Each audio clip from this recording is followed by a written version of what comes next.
very excited to bring Sandeep up for Ask Me Anything. And I guess, I'll kick things off. What has been the most challenging things that you've experienced over the last, I would say 6 months? I think the most challenging thing, I mean, the whole journey for last 2 3 years has been very challenging. But in the last 6 months, I think the biggest thing has been to scale up our tooling as per the development, as per the developer adoption, right? So, we launched our mainnet in 2020 June, and then it took 2 3 months of stabilization and everything like that. I mean, in terms of tooling and everything, and then January onwards we start we started scaling very very heavily, right? Like so many projects, and it looked like the entire DeFi is moving to Polygon. NFT and gaming was already pretty big, protocols moving. So the tooling was a very big part, and many people who are still developing the layer twos and these infrastructure technologies. It's one thing to build the base technology for the developers, but then developers need all kinds of peripheral support, and that becomes difficult to provide. So that has been one challenge, and and we didn't have time to do that, right? So we had to do it on the go, like while people are coming, like the RPC providers that work with us, their kind of number of requests scaled from like a few million requests per day to 100 million requests to 1 billion requests to 2 billion requests, and scaling that on the way was very hectic, I would say. But yeah, glad we were able to match up to the market expectations. That's fantastic. So as you've had to scale the amount of throughput per day, what has been the biggest, again, it sounds like the tooling for the developers and getting that developer experience, right? But on the more infrastructure side of things, how's that scale up been for that throughput? So in terms of like the scale up, basically these were not the blockchain related scale up things. I'm saying blockchain was already built out, but then people need, like the wallets and application providers needs to talk to blockchain, right? For that you need RPC connections. For example, to move your assets from Ethereum to Polygon, you need your wallet, which is like a web interface where users can actually see that, okay, their funds are moving from one chain to another chain, and things like that, right?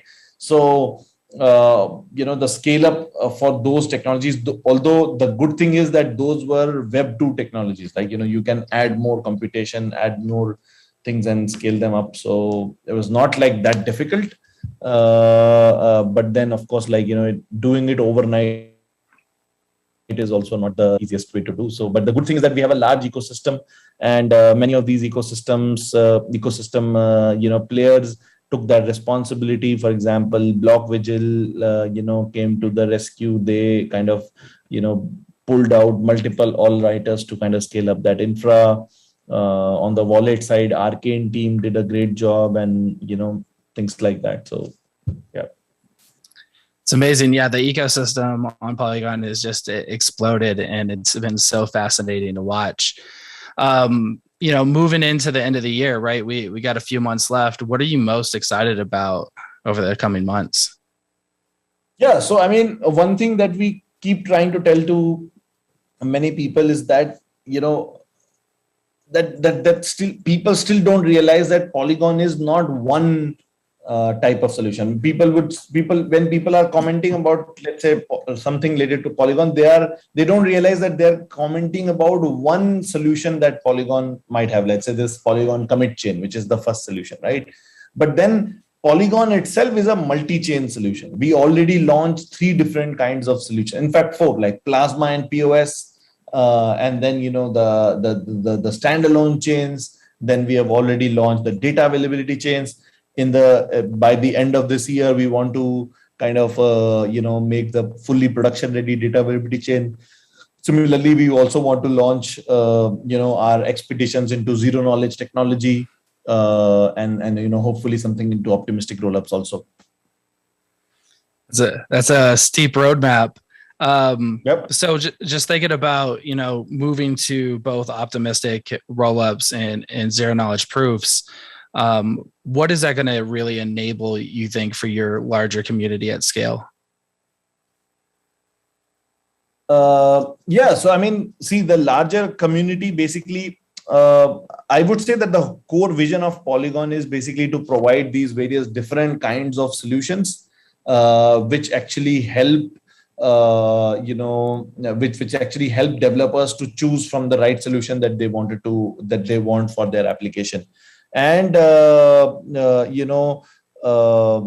these sort of multiple solutions help them to kind of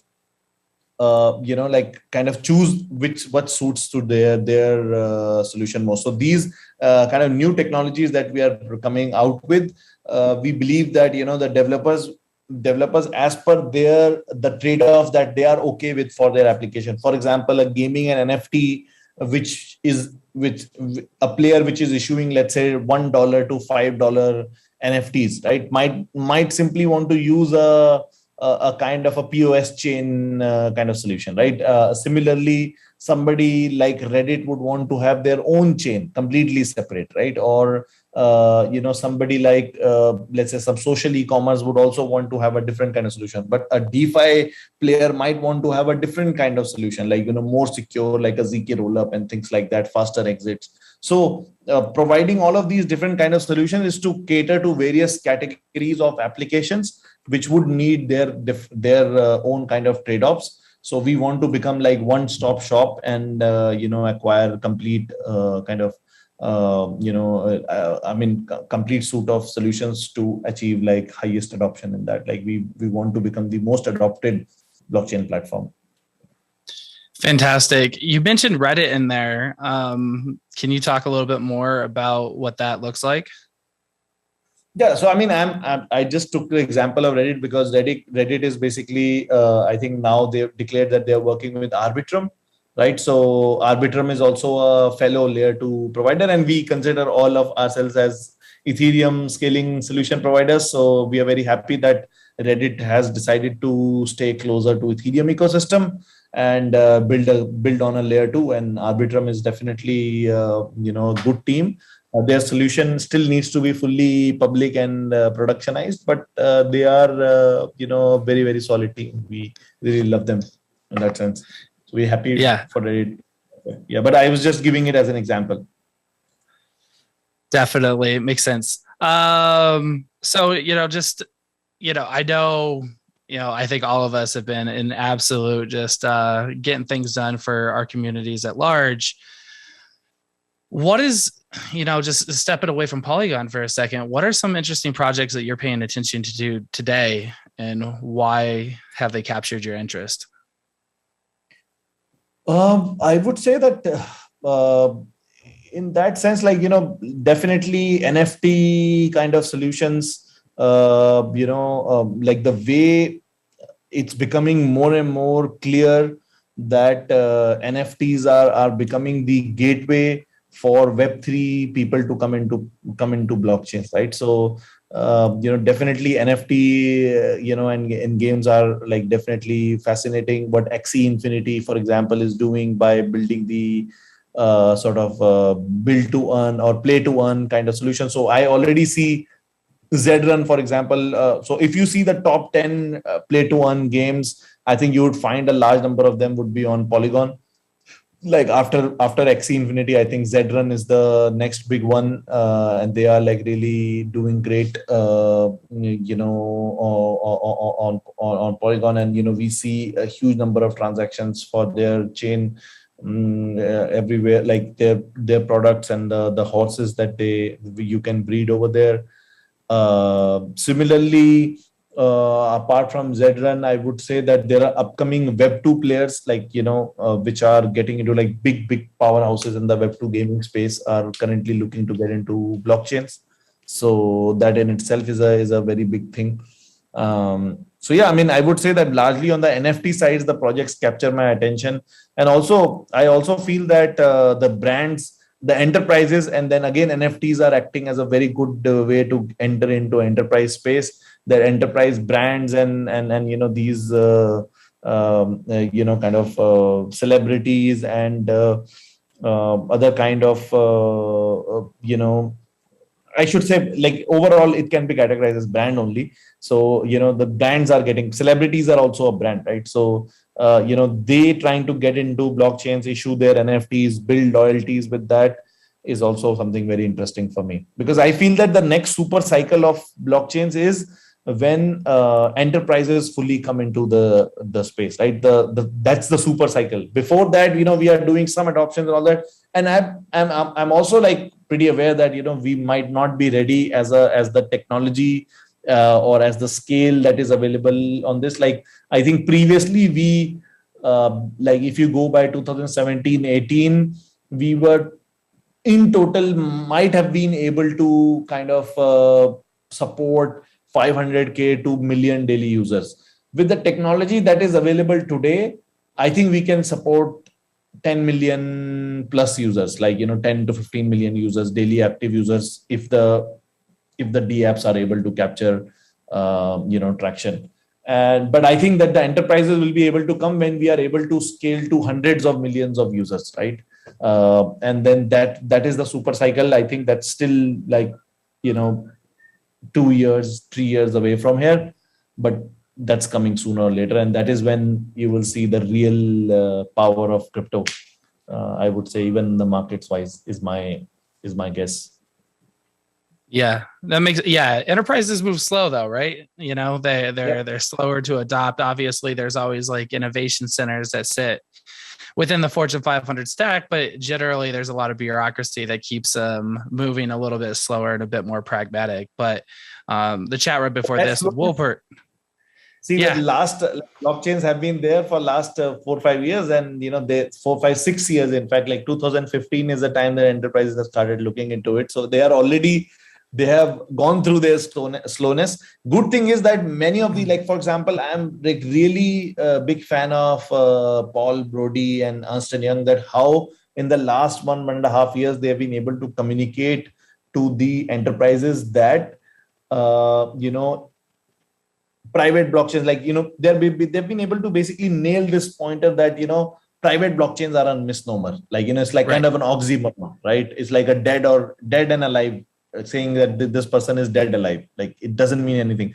So they've been able to communicate this to the larger, like, enterprise technology fraternity, that if you are going to use blockchain in any form whatsoever, it's going to be eventually public blockchains. And with that, with that awareness coming to the enterprises, I think slowly and steadily they are reaching there where they will start coming on public blockchains. Of course, we need privacy and a bit more scale, but that is coming. Absolutely. No, it's been fascinating to watch. Yeah, Wolpert and Brody and York Rhodes to really take on that journey. Bernard Creates asked a question: if you could give maybe a sneak peek of anything that Polygon's doing with gaming, any type of gaming in the metaverse that you guys are going to prioritize. This is again, like, so if you see the metaverses right now, right, let's start thinking about the Web3 metaverses. Which are the biggest one? Decentraland on Polygon. Second biggest, Sandbox coming on Polygon. Somnium Space, Polygon. There was what was that? The offshoot of Decentraland. I'm forgetting the name of Crypto Voxels, also integrated with Polygon. So on the metaverses side, if you see, and there are multiple more, like, which are like which have not gained that much traction yet, but they are upcoming. They are like, Polygon is probably the biggest in terms of the metaverses. Similarly, but on the gaming side also, I was mentioning some of the games. For example, I mentioned about Zedrun, which is not technically a game but an NFT platform. Games like Neon District from Blockade Games, from the Coin Artist, who's very famous on Twitter also. Their game is on also Polygon. And there are like so many games, like I can go on and on, like almost many of the top games that you'll see in the space would be on Polygon. So we are pretty big on NFT and gaming. But what we want to do now is we also want to invite the Web2 players, like big gaming companies, to build on Polygon. And we are already seeing so many big gaming companies to in the exploration phases, some of them in the final stages of exploration, to issue their NFTs. OpenSea, for example, I think after Ethereum, Polygon is the only chain which is OpenSea is integrated with, unless they would have integrated with something else. Like many of the bigger, larger marketplaces are also integrated with Polygon. Similarly, Tom Brady, for example, in US, their next big platform is launching on Polygon. Beeple's NFT platform. Beeple is the artist who sold $69 million NFT. His NFT platform is coming on Polygon. So I mean, people don't realize that, although the DeFi is more visible, but Polygon is like by far the most dominant platform on the Web3 side of things, and hopefully we'll keep moving positively in that direction. Gotta ask, how does it feel at this point with all the momentum? I mean, definitely it's good, but it's overwhelming also, because you don't want to lose this momentum, right? Like, then you are like, okay, and then the good thing that me and my team, like how we work, as we are not looking to preserve the momentum, we are looking to exponentiate the momentum, right? So we want to go faster and faster, more and more adoption.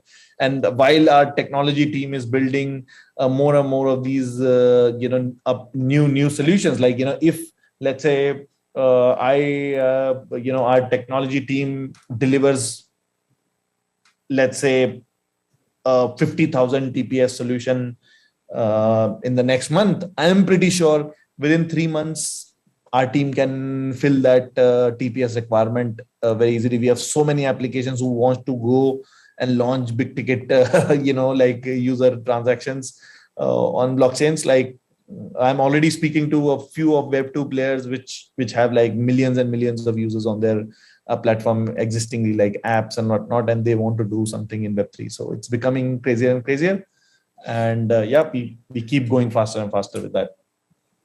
Amazing. A quick question, from Ryan is, what advice would you have for aspiring game developers on Polygon? What advice is for so aspiring game developers? I would say that Polygon is more of an infrastructure provider, right? What you have to aspire to be, or kind of learn to be, is basically learn to build these game economics, because these patterns are still evolving. And I would say that learning more about like how Xe is building those incentives within their token, how for example Zedrun has built those token incentives and all that. For any game developer, I would say that technology, especially, there is so much of talent available who can help you in building on Ethereum. We can even help you. You can reach out to us anytime. I always respond to all the DMs on Twitter or Telegram. Like, my full name and my Twitter handle is like Sandeep Nalwal, anyway. So technology is not the hard part. The hard part is to design these game economics, your gaming design. Like, it should be a good game to play. Like, previously it was like people were simply building some games and just building some token economics on top of it, just to be able to do those or go through those token financial side of those token releases and all that. But I think now the users have evolved quite a lot, and users also want genuine usable products and usable games, like where they actually want to play. So first build a good game where you actually want, where people actually want to play, and then learn to kind of design these game economics. Like, your game assets can be NFTs, and then how if your game also has a token, how you can build the rewards in within your gaming and within your NFTs, and how those can be sustainable over long time instead of like being short term. Makes sense. Amitesh asks, how can developers take leverage of Polygon to shift from Web 2.0 products to Web 3.0?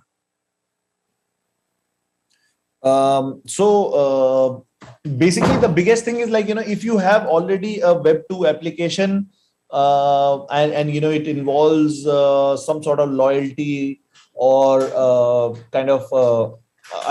blockchain can be used, like those NFTs and all those can be used to build more loyalty and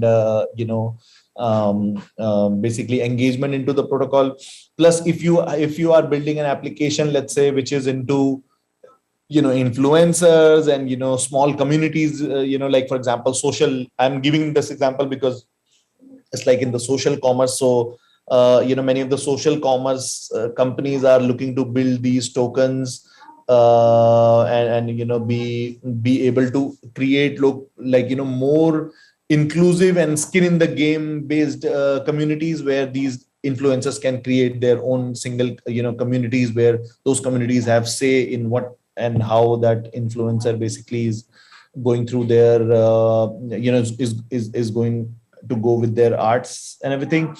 And the larger umbrella for that could be called shared economies, like whatever way your application can utilize these shared economies to fuel more engagement, fuel more loyalty amongst the users, that can be used. And NFTs is kind of the most, like, if your platform or if your Web 2 product has some content creation related stuff, if it's like a social media kind of this thing, you can add these in social tokens. Social token is going to be a big wave coming going forward. You can also build this shared economies by building NFTs, which can basically share the revenues earned by those NFTs amongst the creators as well as the followers of the creators, followers of the or holders of the social tokens. That is also becoming bigger.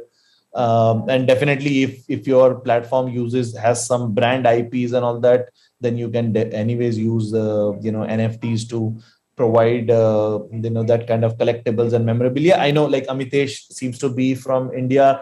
In India, memorabilia market is not that big as US. But then also remember that these memorabilia are not simple memorabilia, like or simple, not like simple loyalty. These come with some sort of secondary market saleability also. So that's why the research has previously said, and I think you can find that paper somewhere, that Web3 games, like, users are more likely, like 12 times more likely to spend money. The average spend over there is also like pretty high than the users spend in Web 2. I think the reason for that is because there is a inherent angle of you being able to monetize it later on. So you end up spending more in these in these Web3 products. So I think these are some of the examples, but this will, Amitesh, this will very specifically will depend on what you are building on Web 2.0 side, and then the design space is endless. Would love to kind of jam with you, like if you are building something cool and you want to integrate it into Web3 and you have users on the Web 2 product of yours, feel free to reach out to us. Our team would love to help you out in figuring out any kinds of interesting use cases for Web3. It's fantastic. It's really exciting that your team is still so accessible, even with the compound effect of the users that you've been able to generate over the last year. Switching gears for a second, what do you do for fun when you're not building? That's a tough question, because I'm always like, my calendar is, some people tell me, is the most craziest calendar they see. But for fun, like, I think off late, like, I think I'm growing old also. Like, for me, the most fun thing is to interact with my family, like spend more time with my family, and I think those are the most fun moments for me. And that's what I love doing more these days. Like, whenever I have extra time, I just sit with my family and have some time over there. Absolutely. Family's important. It's the number one thing. They anchor us in everything that we do. Tom asks, can you comment on which enterprise SAN/NAS vendors you tend to lean towards?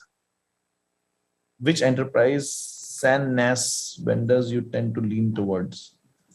I am not sure what exactly SAN and NAS vendors. Perhaps let me Google SAN NAS vendors. Okay, it's interesting. Oh, storage area and okay.